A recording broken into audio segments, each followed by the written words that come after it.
अस्सलामुअलैकुम स्टूडेंट्स, उम्मीद करता हूँ आप तमाम लोग खैर खैरियत से होंगे और बहुत ज़्यादा बेहतरीन ज़िंदगी गुजार रहे होंगे। स्टूडेंट्स, आज की इस वीडियो में हम बात करेंगे पाकिस्तान आर्मी में एम कैडेट 2025 की जो वैकेंसीज आई है उनके वो कब तक चल रही हैं इसके बारे में।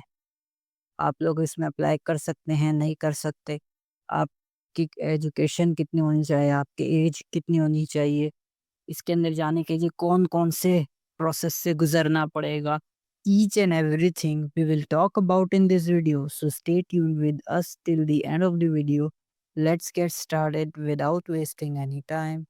अच्छा स्टूडेंट, अप्लाई करने के लिए सबसे पहले हमें अपना क्रोम ब्राउज़र जो है वो ओपन करना पड़ेगा। तो जल्दी से हम यहाँ पर क्रोम ब्राउज़र को ओपन करते हैं। Just wait for a second. हाँ, ये रहा हमारा क्रोम ब्राउज़र। ठीक है, अब यहाँ पर जो है हम सर्च बार में टाइप करेंगे जॉइन पाक आर्मी। ठीक है, जॉइन पाक आर्मी। जैसे ही हम सर्च करेंगे हमारे सामने एक वेबसाइट आएगी जॉइन पाक आर्मी की। इस वेबसाइट पर हमने क्लिक करना है। जैसे ही हम क्लिक करेंगे तो ये एक इम्पोर्टेंट अनाउंसमेंट आएगी, ये आप चाहें तो बाद में पढ़ सकते हैं, लेकिन ये अप्लाई करने के बाद पढ़ लीजिएगा आप लोग। ठीक है, अभी इसको कट कर देंगे। फिर हम यूँ स्क्रॉल डाउन करेंगे, देखें स्क्रॉल डाउन करने के बाद थोड़ा सा वेट करेंगे ना, इस तरह से आपके पास यूँ एडवर्टाइजमेंट शो हो जाएंगे। ठीक है, तो आप लोगों को जो हम बता रहे हैं वो कोर्स है एम कैडेट कोर्स 2025। तो ये रहा। अब यहाँ पर जब एम कैडेट आएगा तो इसमें व्यू डिटेल्स करेंगे हम। ठीक है, डिटेल्स में आ जाएंगे हम लोग। सही है, मैं सारा स्टेप बाय स्टेप प्रोसीजर बता रहा हूँ। उसके बाद कोर्स सिटीज प्रेरी की साइट्स, पता नहीं क्या लिखा है, ये इतना अच्छा इंग्लिश मुझे आती नहीं है, तो माजरत इस चीज़ के लिए। अच्छा, इसके अंदर सबसे पहले एज लिखी हुई है 20 से 26 ईयर्स। जून 2025 तक आपकी एज होनी चाहिए, मतलब 20 से 26 साल आपकी एज होनी चाहिए 1 जून 2025 तक। उसके बाद आपकी जो मैरिटल स्टेटस है वो आप सिंगल होने चाहिए, आपकी शादी नहीं होनी चाहिए। जेंडर ओनली मेल अप्लाई कर सकते हैं, फीमेल्स के लिए नहीं है ये जॉब। हाइट आपकी 5.4 इंचेस है, यानी कि 162.54 इंचेस, नहीं सॉरी 5.4 फीट्स। इंचेस तो बहुत छोटा होता है, 162.5 सेंटीमीटर्स में है ये। अगर आप सेंटीमीटर में काउंट करते हैं तो 162.5।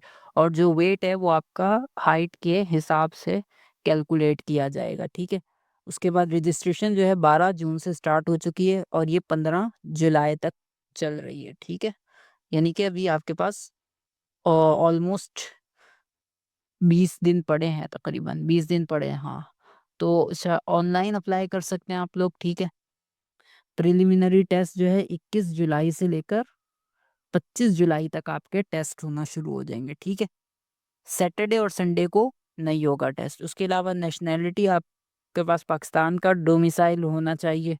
ठीक है, पाकिस्तानी है तभी आप अप्लाई कर सकते हैं। उसके बाद नेक्स्ट देख लेते हैं एलिजिबिलिटी कंडीशंस, कौन-कौन लोग इसके लिए एलिजिबल हैं। तो क्वालिफ़िकेशन जो है, कम से कम आपका एमबीबीएस होना चाहिए। एमबीबीएस अगर आप लोग कर रहे हैं तो आपका यहाँ तो 4th ईयर चल रहा हो, क्योंकि आई थिंक टोटल 5 इयर्स का होता है एमबीबीएस, है ना? तो अगर आपने 4th ईयर्स तक कर लिया है, 4 साल आप पढ़ चुके हैं एमबीबीएस के, तो आप इसमें अप्लाई कर सकते हैं। अगर 4 से कम पढ़े हैं तो आप इसमें अप्लाई बिल्कुल नहीं कर सकते। और अगर आप 5वें साल में हैं तो भी आप इसमें अप्लाई कर सकते हैं। ठीक है, किसी भी अच्छे से ये क्या बोलते हैं, किसी भी मेडिकल कॉलेज से या यूनिवर्सिटी से जहाँ से आप पढ़ रहे हैं। ठीक है, इन एलिजिबिलिटी कंडीशंस में देख लेते हैं, यानी कि कौन-कौन इसमें अप्लाई नहीं कर सकता। Twice rejected by ISSB for post graduate entry. अच्छा, अगर आप पहले ही 2 बार आईएसएसबी दे चुके हैं और आईएसएसबी में आप क्लियर नहीं हुए, तो आप इसमें तीसरी बार अप्लाई नहीं कर सकते। अगर आप पहली बार आईएसएसबी दे रहे हैं या दूसरी बार दे रहे हैं तो वो कर सकते हैं, अगर तीसरी बार दे रहे हैं तो नहीं कर सकते। ठीक है? अच्छा, पोस्ट ग्रेजुएट, अगर आप लोग जो है इससे पहले पोस्ट ग्रेजुएट यानी ग्रेजुएशन के बाद, और प्री ग्रेजुएट आई थिंक ये इंटरमीडिएट, यानी कि अगर आप इंटरमीडिएट करने के बाद अगर आपने एफएससी या जो करते हैं एफएससी करते हैं ना कैडेट मेडिकल वाले, तो एफएससी करने के बाद जो आप लोगों ने अगर आईएसएस भी 2 बार दिया हुआ है तो भी आप अप्लाई नहीं कर सकते, और 2 बार आप फेल हो चुके हैं। तो अगर तीसरी बार कर रहे हैं तो अप्लाई नहीं कर सकते अगर आपने एफएससी के बाद भी दिया हुआ है।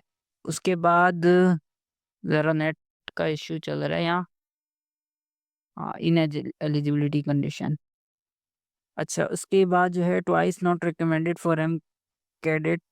अच्छा, बाकी ये बहुत सारी इसके अंदर पॉइंट्स लिखे हुए हैं। Permanently declared unfit by appeal medical board. अच्छा, अगर आप लोग कोई अनफिट हैं, कोई इंजरी वगैरह मतलब कोई माजूरी वगैरह है आप लोगों को, तो शायद आप इसमें अप्लाई नहीं कर सकते। ठीक है। अच्छा, declared medically unfit due to hepatitis B and C. अगर आप लोग जो है मेडिकली अनफिट हैं तो आप लोग को किस वजह से अनफिट हैं, अगर हेपेटाइटिस बी या सी की वजह से अनफिट हैं तो भी आप इसमें अप्लाई नहीं कर सकते। Candidates declared with positive drug test from CMH और military hospital AFIP will be considered as permanent unfit. अच्छा, अगर आप लोग जब जाएंगे आपका जो है मेडिकल वगैरह हो जाएगा, मेडिकल में आप लोगों का जो है किसी भी मिलिट्री के हॉस्पिटल या सीएमएच वगैरह में होगा, तो उसमें अगर आप लोग का टेस्ट हुआ और आप लोगों को उनको पता चला टेस्ट में कि आप लोग ड्रग्स वगैरह यूज़ करते हैं, तो भी आपको कैंसिल आउट कर दिया जाएगा, अनफिट कर दिया जाएगा। ठीक है। बाकी ये बहुत सारे इसमें पॉइंट्स लिखे हैं, आप खुद भी पढ़ सकते हैं। ठीक है। और आपका कैरेक्टर भी बिल्कुल अच्छा होना चाहिए, कोई एफआईआर वगैरह आपके खिलाफ ना कटी हो, तो ये सब चीज़ें इसमें लिखी हुई हैं, आप लोग पढ़ सकते हैं। फिर अगला प्रोसेस देख लेते हैं। Registration, a candidate register on the website. अच्छा, रजिस्ट्रेशन जो है आप ऑनलाइन www.joinparkarmy.gov.pk पर ही अप्लाई कर सकते हैं। A candidate has to visit the website for the nominee stick to. अच्छा, जब कैंडिडेट अप्लाई कर दे तो उसको रजिस्ट्रेशन स्लिप के लिए 5 से 7 दिन लगते हैं। ठीक है। वो रजिस्ट्रेशन स्लिप मिलने में, तो वो लाज़मी बार-बार जो है अप्लाई करने के बाद वेबसाइट चेक करते रहना है आपने। अच्छा, प्रिलिमिनरी सिलेक्शन। सिलेक्शन देख लेते हैं आपकी कैसे होगी। अच्छा, पहले तो आपका इंटेलिजेंस या रिटन टेस्ट होगा, या तो इंटेलिजेंस टेस्ट होगा या रिटन टेस्ट होगा। Will be conducted at respective. अच्छा, ये आर्मी के सेंटर में होगा। ठीक है। ये अगर आप पास कर लेते हैं तो फिर आपका इनिशियल मेडिकल टेस्ट होगा। ठीक है। मेडिकल टेस्ट के बाद आपका क्लियर करने के बाद अगर मेडिकल भी आपका क्लियर हो जाता है इनिशियल मेडिकल, तो फिर आपका होगा फिजिकल टेस्ट। फिजिकल टेस्ट में क्या क्या चीज़ें हैं यहाँ पर लिखा हुआ है। 1.6 किलोमीटर रनिंग कंप्लीट करनी होगी आपको, जो कि कंप्लीट करनी होगी 9 मिनट्स में। आई थिंक ये 1600 मीटर होती है। उसके बाद पुशअप्स 10 रेपिटेशंस करने होंगे, 10 रेप्स पुशअप्स लगाने होंगे, 2 मिनट में क्रंचेस लगाने होंगे, जो है ये कितने 2 मिनट में ही लगाने होंगे। उसके अलावा पुलअप्स लगाने होंगे 2 मिनट में। Ditch crossing 7.4 by 7.4 and 4 deep. ये डिच क्रॉसिंग मुझे पता नहीं है कौन सी एक्सरसाइज है, आप लोग देख लीजिएगा। ये सब एक्सरसाइज की प्रैक्टिस करके जाइएगा। ठीक है। उसके अलावा आगे फर्दर सिलेक्शन प्रोसीजर देख लेते हैं कि फिजिकल टेस्ट पास करने के बाद क्या होगा। Candidate shortlisted after registration and preliminary test at army selection and recruitment centres means. अच्छा, यहाँ पर जो है फिर आपका फिजिकल टेस्ट होने के बाद एक शॉर्ट लिस्ट लगेगी। शॉर्ट लिस्ट अगर जिन जिन को मिलेगी उन्हीं को इंटरव्यू के लिए जीएचक्यू यानी कि हेड क्वार्टर बुलाया जाएगा। ठीक है। फिर उसके बाद medical fitness of candidate who are selected in the final interview shall be carried. अच्छा, फिर जब इंटरव्यू हो जाएगा तो final who are selected in. अच्छा, फिर उसके बाद एक इंटरव्यू होने के बाद जो है आपको कॉल अप लेटर मिलेगा। ठीक है। जब कॉल अप लेटर मिल जाएगा उसके बाद एक फाइनल इंटरव्यू भी शायद होता है इनका, कभी हो जाता है कभी नहीं होता है, लेकिन आई थिंक होता है, ज़्यादातर होता है। तो उस फाइनल इंटरव्यू में जो लोग पास हो जाएंगे फिर वो उनको उनका एक दोबारा मेडिकल टेस्ट होगा, मेडिकल फिटनेस। ठीक है। Final selection will be made at GHU. अच्छा, फिर उसके बाद ओवरऑल जो है मेडिकल पास होने के बाद जो है आपके हॉस्पिटल में सारे टेस्ट होंगे फाइनल मेडिकल में। फिर वो सब होने के बाद जो है आपकी जो है एक मेरिट लिस्ट लगती है I think GHQ on the basis of candidates overall. जितने भी आपने टेस्ट वगैरह दिए हैं, medical, physical, intelligence, written, interviews, ये सब चीज़ों का मिला के एक रिज़ल्ट बनेगा। फिर उसमें मेरिट लिस्ट में अगर आपका रिज़ल्ट अच्छा हुआ तो आपका मेरिट लिस्ट में नाम आ जाएगा। इंशाल्लाह दुआ करता हूँ जितने स्टूडेंट्स अप्लाई करें पूरे पाकिस्तान से सबका हो जाए। ठीक है। उसके अलावा जो है सबका हो तो नहीं सकता, सीट्स इतनी नहीं होती, लेकिन दुआ तो कर ही सकते हैं। ठीक है। Results of previous professional exams of MBBS. अच्छा, मेरिट जो है कैसे बनेगा। Previous professional exam. अच्छा, जो मेरिट बनेगा वो किस तरह बनेगा कि आपका जो एमबीबीएस है उसके जो रिजल्ट वगैरह आए होंगे, जितने भी जो सेमेस्टर वाइज पेपर होते हैं उन सब के रिजल्ट मिला के चेक करेंगे, जितने सेमेस्टर्स आपने दिए हुए फोर्थ या फिफ्थ ईयर तक। उसके अलावा इंटेलिजेंस होगा इसका। अच्छा, एमबीबीएस का रिजल्ट चेक करेंगे, इंटेलिजेंस और रिटन टेस्ट का होगा, इंटरव्यू होगा। इन तीनों का मिला के एक मेरिट बनता है। ठीक है, मेडिकल टेस्ट तो अलग है ना, वो फिटनेस के मामले में आ जाता है, तो इसलिए इन तीनों का मिला के आपका मेरिट बनेगा। फिर उसके बाद डॉक्यूमेंट्स रिक्वायर्ड। अच्छा, डॉक्यूमेंट्स कौन कौन से चाहिए होते हैं? ठीक है, कैंडिडेट सबमिट फॉलोइंग डॉक्यूमेंट्स। अच्छा, ये डॉक्यूमेंट्स चाहिए। 2 अटेस्टेड कॉपीज ईच। अच्छा, सारे जितने भी आपके पास एजुकेशनल डॉक्यूमेंट्स वगैरह है, मैट्रिक एफएससी वगैरह के डॉक्यूमेंट्स, मैट्रिक एफएससी की जो सर्टिफिकेट्स होते हैं वो, उसके अलावा डोमिसाइल सर्टिफिकेट, इन सब की 2-2 कॉपीज चाहिए। उसके अलावा 2 attested copies of computerised national identity card और बे फॉर्म। Next of kin. अच्छा, ये जो है हमारे पास जो आईडी कार्ड है आपका एनआईसी, उसकी या बे फॉर्म की, दोनों की 2-2 कॉपीज़ ले जाइएगा। ठीक है, वैसे तो यहाँ लिखा है कोई एक, लेकिन आप कोशिश कीजिएगा एनआईसी लाज़मी रखिएगा। ये एनआईसी लाज़मी होना चाहिए। ठीक है, अगर एनआईसी किसी भी वजह से नहीं है तो फिर बे फॉर्म ले जा सकते हैं। अच्छा, 4 अटेस्टेड पासपोर्ट साइज़ फ़ोटोग्राफ्स। अच्छा, अटेस्टेड पासपोर्ट साइज़ की 4 तस्वीरें आपने खिंचवानी है। Candidate will deposit 1,500 rupees in a titled medical endowment account, medical directorate GHQ Rawalpindi, account number Askari Bank Limited GHQ branch Rawalpindi। अच्छा, अच्छा, ये जो कैंडिडेट्स हैं जो रजिस्ट्रेशन करवा रहे हैं उन उसके लिए, रजिस्ट्रेशन के लिए लाजमी है कि आप 1,500 यानी कि 1,500 रुपये आप लोगों की रजिस्ट्रेशन फीस भी होगी। ठीक है, तो ये आपने कहाँ पर भेजनी है? अस्करी बैंक है ये। Askari bank I think army का ही बैंक होता है, तो ये आर्मी वालों का अकाउंट नंबर भी लिखा हुआ है 0281002122837।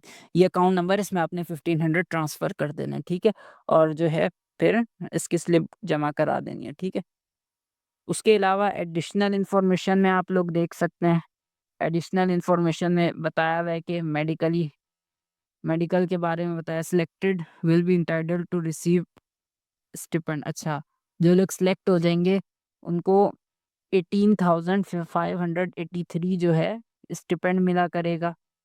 ठीक है, ड्यूरिंग कैडेटशिप, यानी कि आपकी ट्रेनिंग एक तरह से कैडेटशिप को बोल सकते हैं, इंटर्नशिप या ट्रेनिंग भी बोल सकते हैं। तो ये कोर्स आपको, पहले तो ट्रेनिंग होगी ना आपकी, तो ट्रेनिंग में आपको 18,183 रुपीज़ आपको महीने का स्टिपेंड मिला करेगा। इसको सैलरी नहीं बोलते, स्टिपेंड बोलते हैं, क्योंकि ये आपकी ट्रेनिंग चल रही है। ट्रेनिंग के बाद फिर आपकी सैलरी बढ़ जाती है। After getting commission in army medical corps as captain, M cadet will also be entitled to receive lump sum amount not exceeding 2 2,22,996 per annum as.